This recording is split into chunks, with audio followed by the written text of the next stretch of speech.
Bismillahirrahmanirrahim. Assalamualaikum warahmatullahi wabarakatuh. Alhamdulillah rabbil wassalatu wassalamu ala rasulillah wa ala alihi washabihi wa mawala.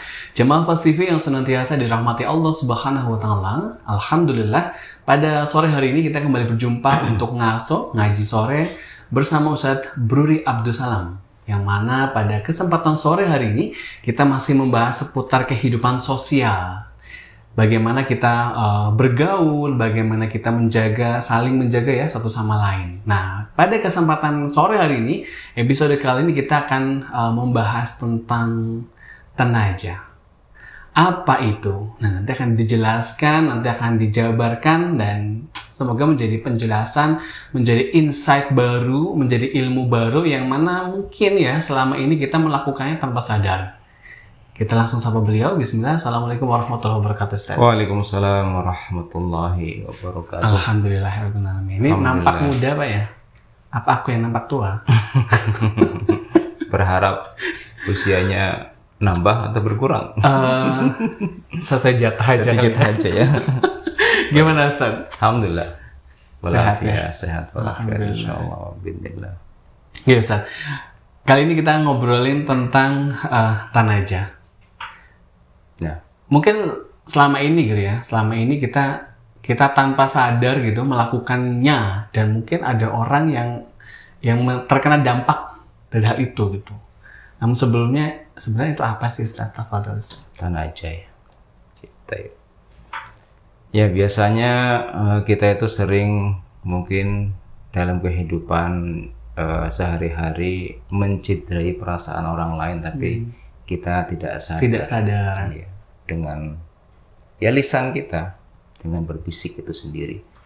Maka kata-kata tanaja itu maksudnya adalah kalimatus sir, perkataan yang memang kecil dan dilafadzkan antara dua orang. Itu tanaja. Maka hadis yang akan kita bahas ini yaitu sabda Nabi Muhammad SAW alaihi salatu wassalam, idza kuntum thalathan fala yatanajathnani dunal akhar hatta yakhtalu bin nas. Jadi artinya adalah kalau kalian berdua tidak boleh berbisik-bisik, kemudian ada satu orang lagi. Berarti kalau bertiga kan ya. Tapi kan bisikan itu perbuatan itu dilakukan hanya dua orang saja tanpa menyertakan yang lain. Yang ketiga. Ya, yang ketiga. Yang ketiganya berarti dianggap setan gitu.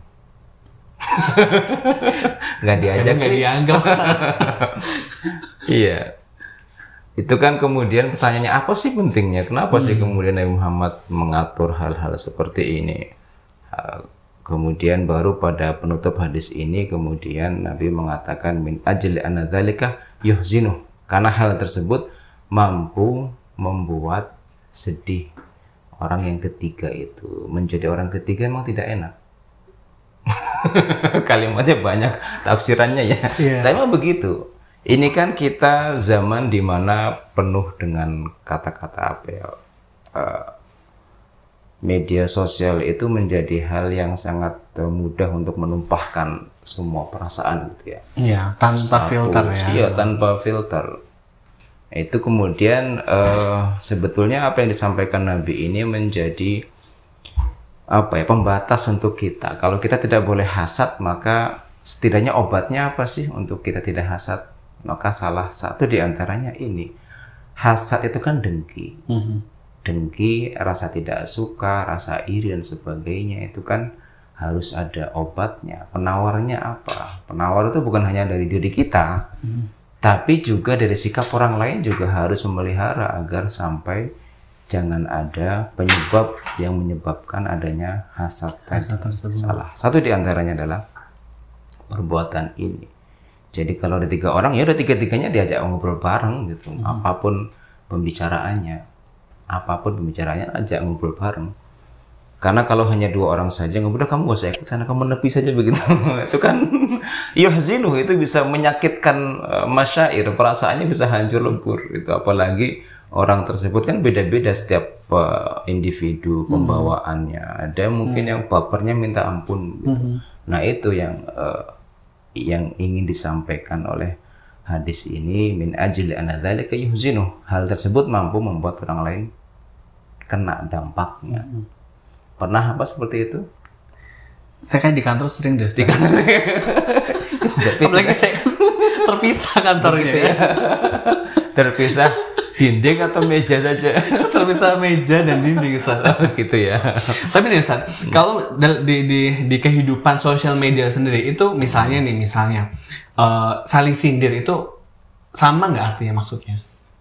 Saling sindir. Misal iya, tanpa mungkin gitu ya, maksudnya bukan ke si A, tapi kok mirip nih situasi sama si A. Nah, si A tuh merasa tersindir dengan komen-komen yang ada di Instagram misalnya atau Facebook gitu. Itu masuk nggak dalam itu? Masuk dalam hadis ini tidak ya? Iya. Di zaman yang sekarang gitu, maksudnya kondisi sekarang gitu. Kalau hadis ini kan hanya terbatas pada 3 orang saja. Karena memang batasannya di situ. Kalau di sosial media malah lebih parah lagi. Bisa jadi malah mencemarkan nama baik seorang atau bahkan berujung pada fitnah. Fitnah itu kan ya kalimat yang tidak benar ditujukan pada seseorang. Jadi malah lebih daripada berbisik, malah itu mengumumkan. Itu sudah beda pembahasan lagi itu. Malah mengumumkan. Iya.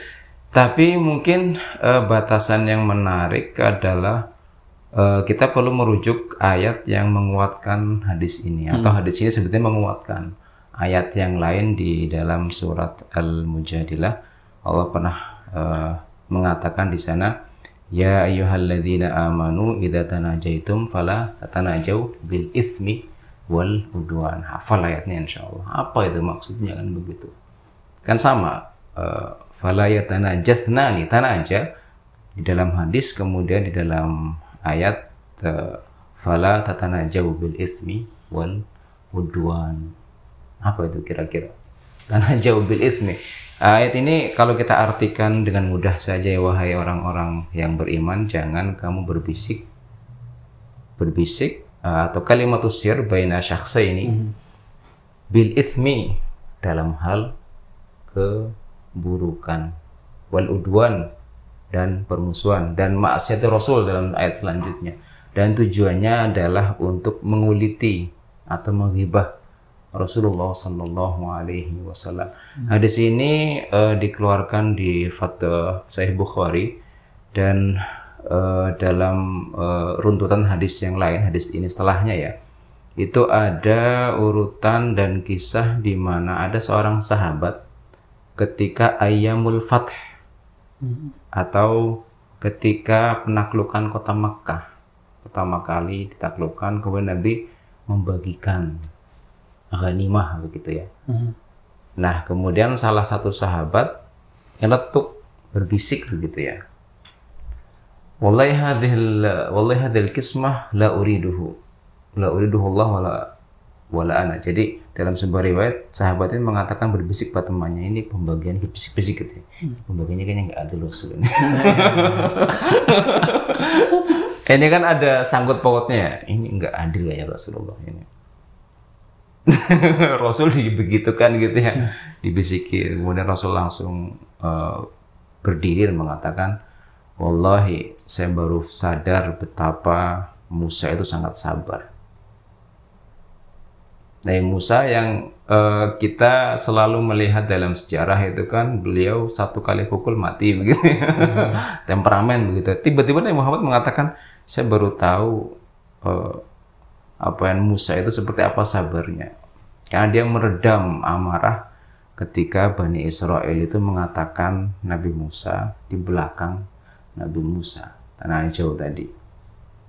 Jadi ya memang hal inilah kemudian yang hadis ini menerangkan apa yang sudah tercatat di dalam Al-Quran. Di asbabun nuzul surat ayat tadi adalah ketika Ayyamul Fath tadi. Jadi bisik-bisik tujuannya untuk yaitu tadi mencari kelemahan, kesalahan. Nah, itu. Ya, meskipun mungkin ada benarnya begitu. Iya, ada benar, dan mungkin tidak ada maksud untuk menghibah gitu misalnya. Saya bisa benar gitu ya. Iya gitu. Dia itu matanya, mohon maaf ya, matanya tidak benar gitu. Alias juling itu kan betul itu. Ghibah kan memang begitu. Ghibah itu membicarakan orang lain tetapi orang tidak tahu. Orang tidak tahu dan betul. Betul, emang betul seperti itu. Tapi kalau dengar orangnya marah gitu. Iya. Iya, tetap tidak diperbolehkan tanaja tadi. Karena tujuan daripada innaman najwa minasyaiton di ayat setelahnya, innaman najwa minasyaiton liyuhzinal ladzina amanu. Masih ada sangkut paut dengan hadis tadi. Tujuannya memang itu najwa minasyaiton, daripada datangnya asal muasalnya dari bisikan setan. Tujuannya untuk memberikan rasa sedih di hati umat Islam, menjatuhkan mental. Kalau sudah sedih jatuh, dengan di kantor begitu ada yang kemudian berbisik-bisik, padahal kan nggak tahu bisik-bisiknya apa. Iya kan, tapi kan langsung masuk, iya kan, masuk ke dalam hati dan setan membisikkan kita kayak kancamu kayak orang bener kayak langsung malas dalam bertindak, tidak ada terobosan setelah itu. Jadi vakum. Nah, itu yang terjadi mungkin di zaman kita ini. Kalau kita baca hari ini ya, masyarakat Jepang itu mungkin mengalami kemunduran. Kalau kita lihat ya, kan nampak sekali sekarang inovasi Jepang apa? Cina sekarang, hampir semuanya Cina. Iya. Jepang tidak ada teknologi produk itu ya. Kalau dilihat dari studi sosialnya, masyarakat Jepang itu kan maju di tahun 80-90. Jadi sekarang energi terakhir itu. Usia-usia yang produktif di masa itu. Iya. Jadi ya wajar. Kenapa rupanya? Rupanya karena mereka sendiri menekankan al-hayatu maddiyah, kehidupan yang semua tolak ukurnya adalah materi. Karena sudah tolak ukur materi, maka setelah itu kemudian ada target-target yang harus dicapai. Kalau tidak, maka dia akan terpuruk. Nah, bullying itu terjadi di sekolahan. Sampai kemudian kalau kita baca ya, sangat banyak sekali di antara mereka itu yang mengurung diri. Nah, itu wajar dan banyak sekali mengurung diri karena itu tadi mentalnya sudah kena bullying di sekolah dan mereka lebih suka mengurung diri. Itu bullying, apalagi hal-hal yang hanya sebatas berbisik begitu ya. Ini sangat mungkin karena memang mereka sudah jauh dari tatanan agama. Padahal kalau mereka dekat dengan agama, saya dekat saja agama manapun itu kan mengajak kepada kebaikan. Apalagi kalau Islam, dia terstruktur dari mulai tidak boleh hasad, kemudian ada tata cara untuk tidak hasad, yaitu tidak boleh berbisik. Semuanya diatur oleh agama kita. Ini yang menjadi nilai plus. Jadi kalau kita lihat ya, baper itu berbahaya, bisa menurunkan tingkat produktivitas seseorang, dan itu betul sekali. Jadi kalau kita hanya melihat hadis ini sebatas ya bisik-bisik biasa, tidak, itu mempengaruhi semangat seseorang dalam bergerak. Jadi ini memang betul kata Allah Subhanahu wa taala, innaman najwa minasyaiton liyukhzinal ladzina amanu. Tujuannya hanya satu, yaitu untuk menjatuhkan semangat dan membuat orang bersedih. Terkadang kan orang yang baper sedihnya nggak jelas. Karena apa sedihnya sih? Belum tentu juga dia lagi ngibain kita kan begitu. Terkadang kan begitu. Yes, nih, apakah itu berlaku hanya untuk 3 orang? Maksudnya satu orang pertama, orang kedua, terus efeknya ke orang ketiga. Kalau dalam kelompok misalnya Ustaz. Tapi ada satu orang yang, anggaplah kalau sekarang tuh zamannya WhatsApp group gitu lah ya. Ada satu yang dia tuh nggak masuk WhatsApp group, salah satu gitu. Itu termasuk tenaja bukan? Iya gitu ya. Iya kan sekarang zamannya kayak gitu ya. Contohnya saya nggak tahu nih teman-teman, kayaknya ada grup yang saya nggak ada nih. Kayaknya sih. Circle-nya ini kayaknya circle-nya orang-orang tua kesepuhan menyingkir kau. Itu termasuk nggak? Jadi kalau saya lagi kumpul-kumpul gitu ya, tiba-tiba tahu bahwa saya, oh kok aku nggak masuk grup itu gitu, itu mungkin ngefek nggak? Tapi termasuk tanaja gitu bukan? Ya, kalau dari hadis ini maka kalimatnya kan 3. 3 itu batasan. Maka kalau lebih dari 3 nggak apa-apa. Bisik-bisik nggak apa-apa. Karena kan berarti kalau toh buruk ya, targetnya kan berarti kan banyak itu, nggak cuma 1 orang. Lebih dari 3 tidak masalah. Tapi kan hadis ini tanaja maksudnya adalah bil ithmi wal udwan, itu yang tidak diperbolehkan sebetulnya. Jadi bisik-bisik tujuannya untuk ke hal-hal buruk atau menguliti masalah warna kulitnya, menguliti masalah cingkrang kakinya, begitu kan dikuliti begitu ya. Itu kan tidak elok sama sekali, tidak tindakan yang tidak sportif begitu ya. Tapi kalau tanaja di sini terkait dengan kebaikan, kritik dan saran, sebetulnya tidak masalah. Sebetulnya. Tetapi kan hadis ini kan paten 3 orang sudah. Kalau toh mau bicara kebaikan, ajak 3-tiganya kan begitu. Adanya bisik-bisik berarti kan secara logikanya, nalarnya, kamu ngajak ngobrol dia berarti kan kamu tidak menghadirkan saya atau tidak ingin saya hadir. Sangat mungkin pembicaraan kalian itu menyerang saya. Kan begitu. Atau kalau tidak keluarga saya yang kena, begitu kan. Itu yang tidak dikehendaki oleh Nabi Muhammad SAW. Adapun tadi grup WhatsApp begitu ya, yang jenengan tidak masuk dalam circle-nya begitu. Kayaknya ada deh Ustaz, saya nggak tahu sih. Ini kayaknya yang baper ini kayaknya. Aduh. Tapi betul emang kita tetap tidak boleh berprasangka kan, lah hasad. Ini tidak boleh berprasangka buruk kepada orang lain.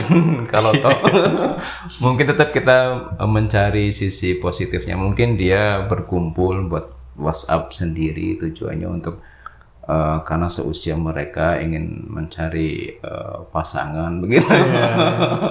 Sedangkan usia kita sudah akan mengurus anak gitu kan, nanti beda cara mikirnya. Tapi mengucilkan begitu juga tidak baik. Mengucilkan seorang itu kan memang dalam Islam mengucilkan seseorang sendiri memang tujuannya tertentu, seperti tukang fitnah ya dikucilkan, hukuman sosialnya dikucilkan. Orang yang suka memfitnah atau syahadah zur, dia bersaksi tapi kesaksiannya bohong ya dikucilkan.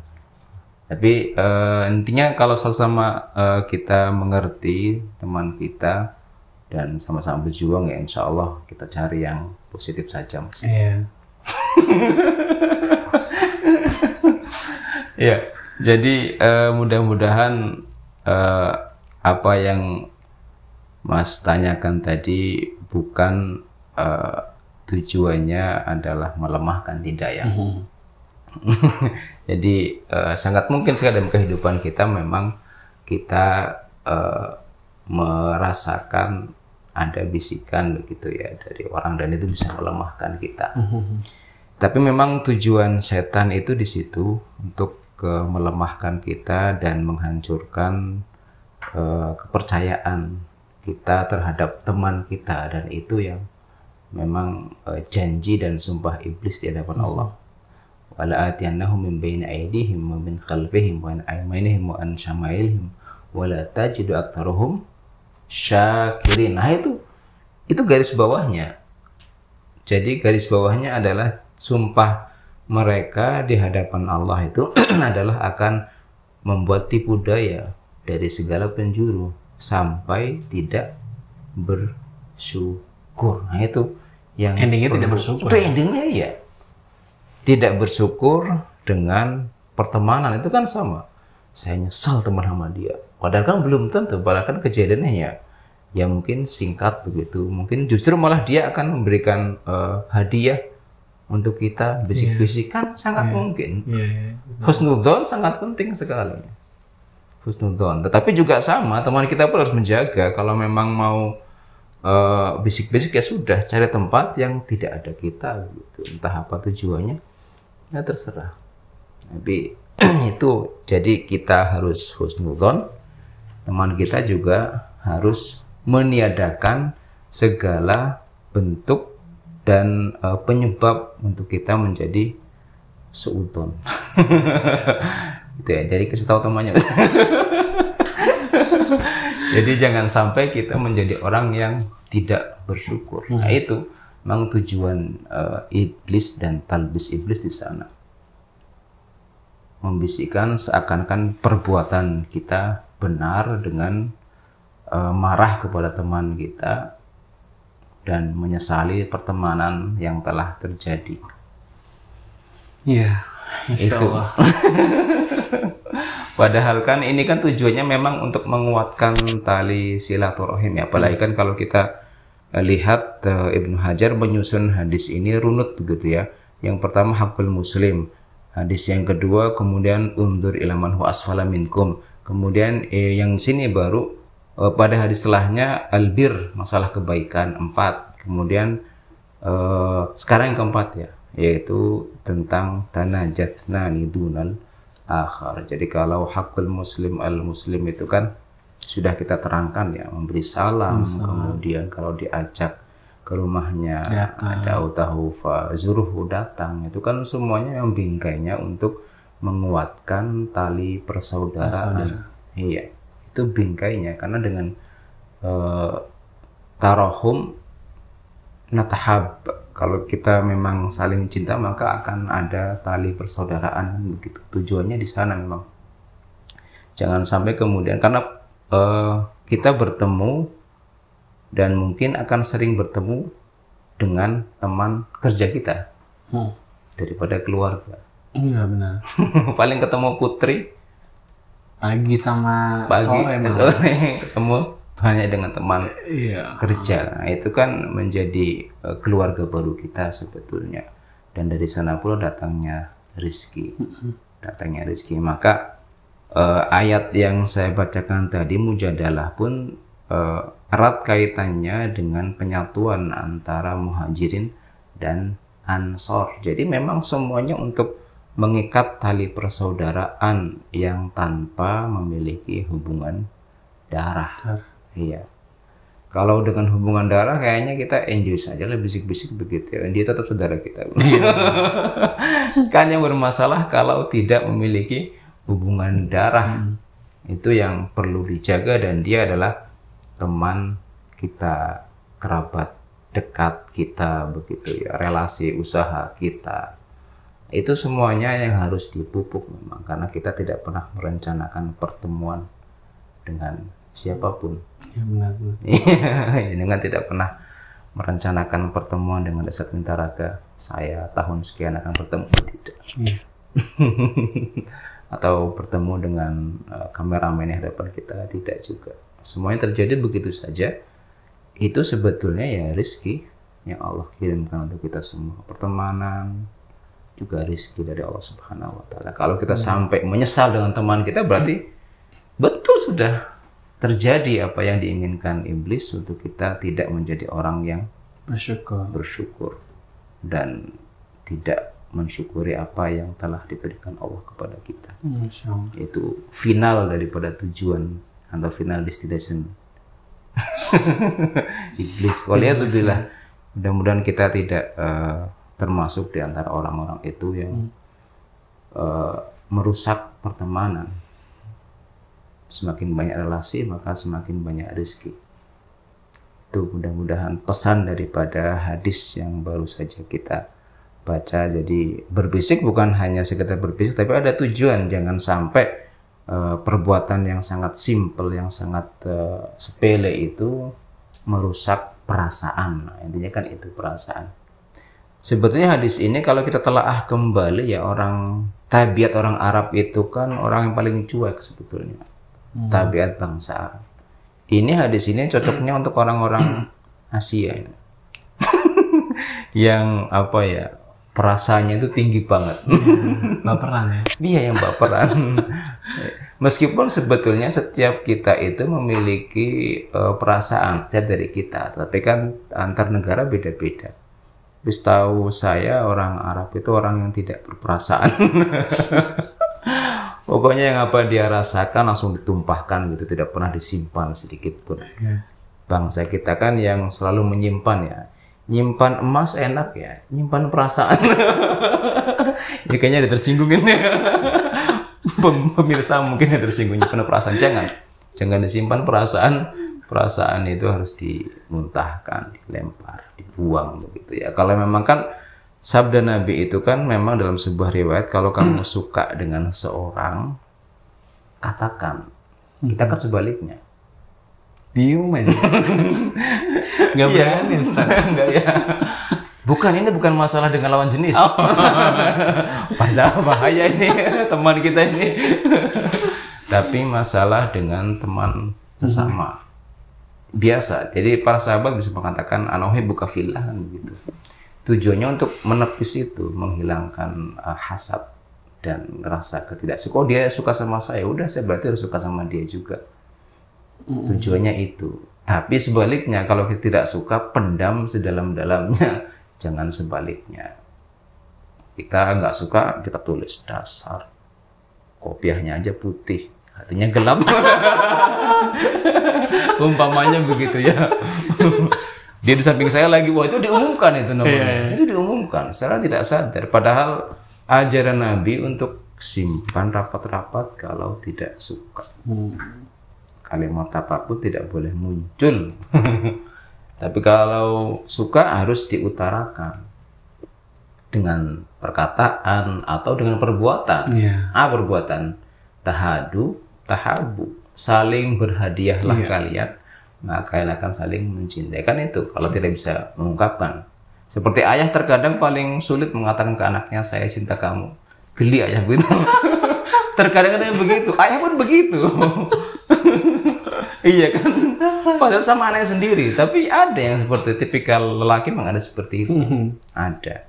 Maka ganti dengan memberikan hadiah ke anaknya begitu atau ke istrinya. Jangan-jangan pemirsa ini ada yang tidak pernah mengucapkan cinta kepada istrinya. Itu sekarang juga silakan ucapkan kepada sang istri, saya cinta kamu. Kan begitu penting. Oh, iya. Jangan sampai geli ajaran Nabi Muhammad seperti itu. Iya. Insyaallah ya.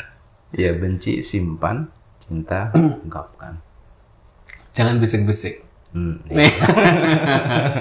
Itu semuanya satu rangkaian memang bahasa Al-Quran dan hadis satu, dan itu kesinambungan yang selaras, tidak saling bertentangan satu ayat satu hadis dengan yang lain. Karena memang itu ya perangai Nabi seperti itu. Nabi Quran, ya, makanya dia betul-betul ketika kita baca ajarannya semuanya saling berkaitan. Ya, Masya Allah Ustaz. Nih waktunya sudah harus berakhir nih. Padahal nih kalau dilanjut saya masih asik Ustaz. Karena aja bisik-bisik, ada juga melirik pun nggak boleh, kita melewatkan. Jadi ada banyak bahasa tubuh yang tidak boleh dilakukan. Ini tadi melirik kejam. Terkadang kan begitu juga. Iya. Mengejek tapi dalam lirik kan bisa juga. Itu juga tidak diperbolehkan. Bisik, lirik ya bahasa-bahasa tubuh yang mengejek itu tidak diperbolehkan. Betul. Kode-kode. Itu kan juga sama. Iya. Langsung melirik jam. Khair insyaallah. Saya pengen lanjut sebenarnya Ustaz, tapi waktunya udah 29 menit. Iya, harus kalau berakhir. Kelamaan juga nanti bosan. Harus di stop. Nggak, Ustaz, syukran jazakallahu khair penjelasannya ini, Masya Allah. Saya dapat ilmu baru, berarti saya tidak boleh bisik-bisik lagi sama Mas Adil. Kalau ada Fuad. Ada aja. Ya, terima kasih Ustaz. Insya Allah kita bahas lagi pembahasan berikutnya pekan depan Insya Allah. Insya Allah. Oke. Jamaah Fast TV yang senantiasa dirahmati Allah Subhanahu wa taala. Alhamdulillah barusan kita sudah bersama-sama menyimak bahwasanya Tanah Jaya itu dampaknya Masya Allah ya. Tanpa kita sadari bisa meretakkan persahabatan, pertemanan, dan mungkin selama ini yang tanpa sadar gitu ya menjadi ya berpisah seperti itu. Hanya karena sesuatu yang mungkin tidak kita sengaja. Insya Allah kita akan bahas lagi pembahasan terkait dengan kehidupan sosial dari sudut pandang Islam pastinya pekan depan insya Allah di Ngaso Ngaji Sore bersama Ustaz Brody Abdul Salam. Untuk edisi kali ini dicukupkan dan insya Allah kita berjumpa kembali pekan depan seperti biasa di sore hari. Saya Ian Sustriono pamit, bersama Ustaz Brody Abdul Salam juga pamit undur diri. Terima kasih. Wassalamualaikum warahmatullahi wabarakatuh.